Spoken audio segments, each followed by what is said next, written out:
Somebody in a boardroom decided the story would be about laziness, that an entire generation grew up soft, that people are choosing benefits over careers because the old work ethic just vanished. Turn on the news and you'll hear some version of that story every week. It's not true. And more importantly, it's not even the interesting part. What's actually happening is not a generation refusing to work. It's a generation refusing to keep absorbing losses on a deal that stopped paying out decades ago. And once you see the numbers behind that deal, you stop asking, why won't people work? And start asking a much more uncomfortable question. Why did anyone expect them to keep working under these terms? So, genuinely, before we get into it, why do you think people are pulling back from work?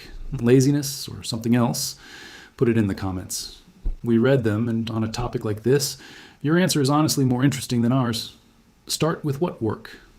Used to mean for most of history, work was a direct trade. You did something, you got paid for the thing you did, and the size of the payment roughly tracked the size of the effort. A farmer who worked a better harvest ate better. A tradesman who got sharper at his craft earned more for it. For about 3 decades after World War II, that direct trade held at a national scale across the US, the UK, and much of Western Europe. Wages climbed alongside output. Job security was real. Housing was reachable on an ordinary salary. Pensions existed and were funded. If you worked hard, your life visibly improved year over year. That arrangement didn't quietly fade.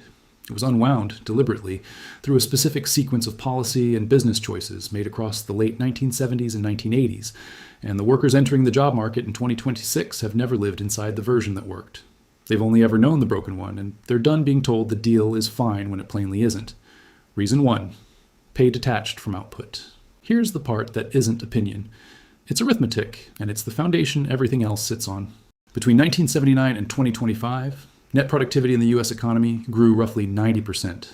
If pay had kept pace with productivity, the typical worker would be making $16.40 more per hour today. Instead, typical worker compensation over that same stretch grew by about 33%.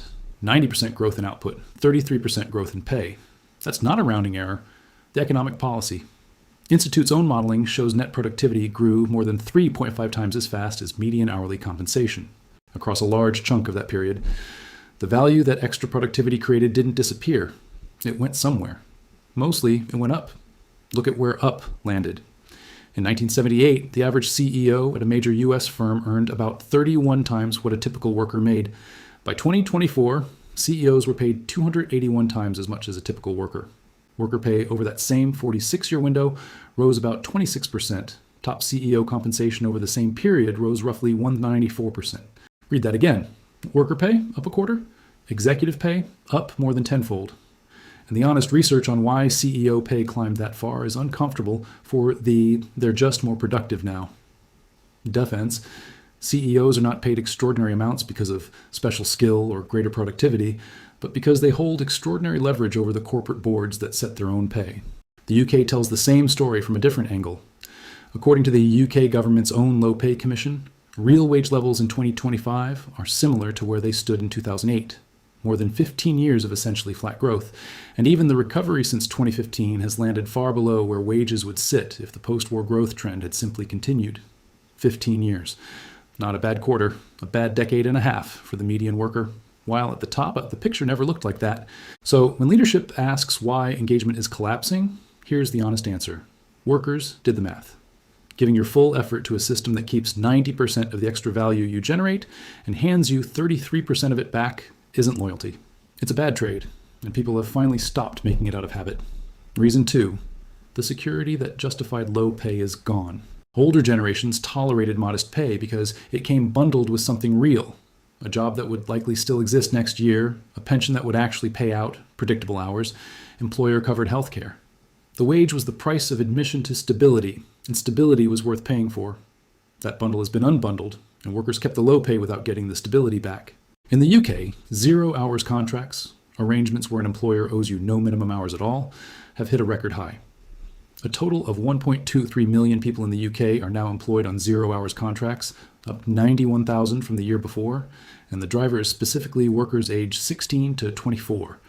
That's not a fringe arrangement anymore.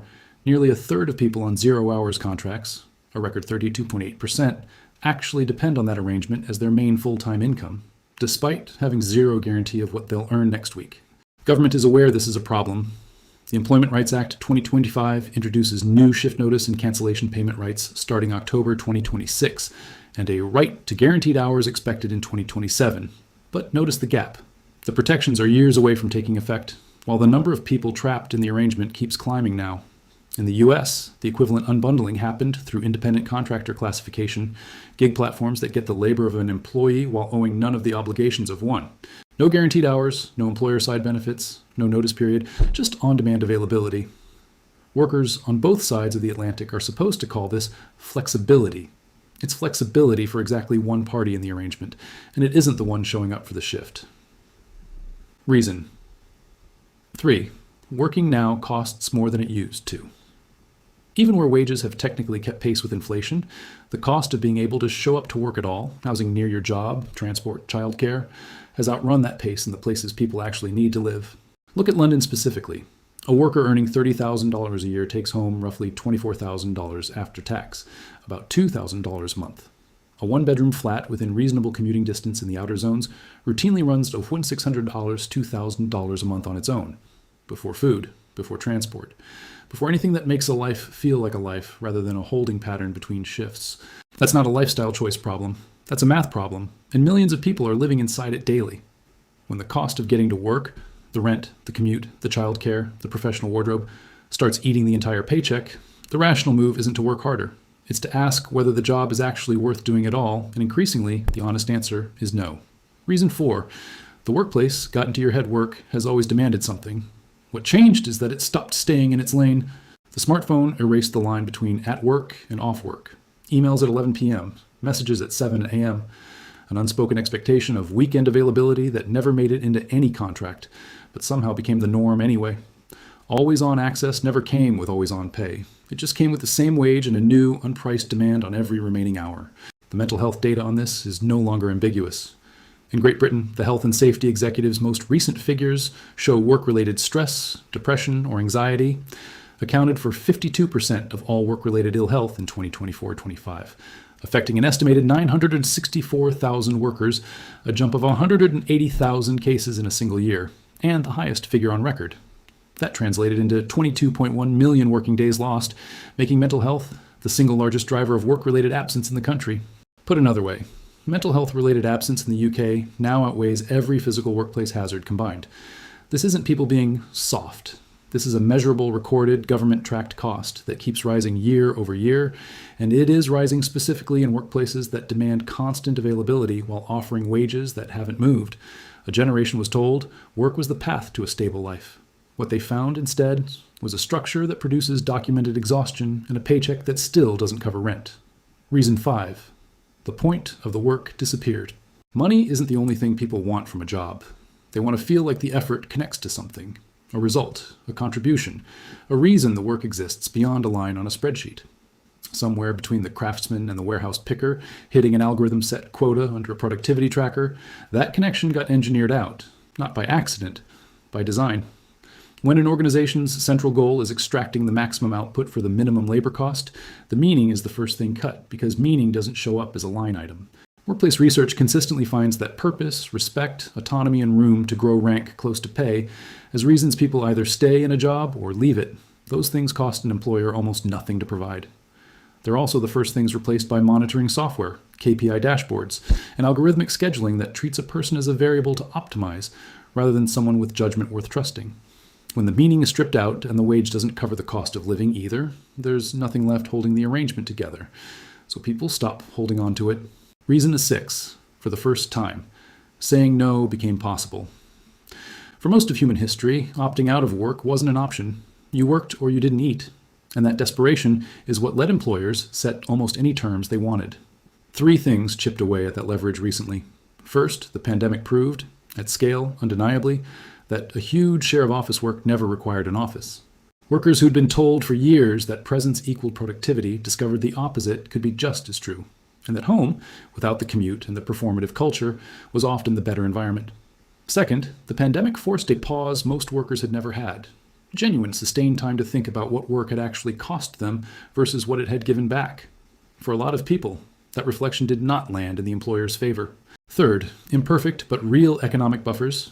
Safety net benefits, side income options, and savings built up during lockdown when spending was constrained gave a meaningful slice of the workforce enough of a floor to actually negotiate instead of simply accepting terms out of necessity. None of these buffers are generous, but not comfortable and not desperate are two very different negotiating positions, and workers who moved from one to the other are the ones now saying no. Reason 7, younger workers watched what happened to everyone else. Every generation learns primarily by watching the one before it, and what younger workers watched was not encouraging. They watched parents give decades of loyalty to companies that made them redundant anyway. They watched people who did everything right, degree, effort, savings, get flattened by the 2008 financial crisis, regardless. They watched housing prices climb out of reach no matter how disciplined the saving got. They watched a promise, work hard, get security, get broken repeatedly, at scale, in full public view. That's not a generation choosing nihilism. That's a generation running the numbers on a system that has already shown its hand and adjusting accordingly. Prioritizing health, relationships, and time over blind loyalty to an employer relationship that has no guaranteed future isn't laziness, it's pattern recognition. What actually fixes this? It's not free snacks. It's not a wellness app. It's not a motivational all-hands meeting about resilience. It's wages that track output again instead of drifting further from it every year. It's housing policy that makes a full-time wage sufficient to actually live on near your job. It's job security substantial enough that investing your effort in an employer is a rational bet rather than a gamble. It's workplace cultures that treat people as people, not as inputs to an optimization function. It's some form of profit sharing that gives the people creating the value an actual stake in it. None of that is complicated.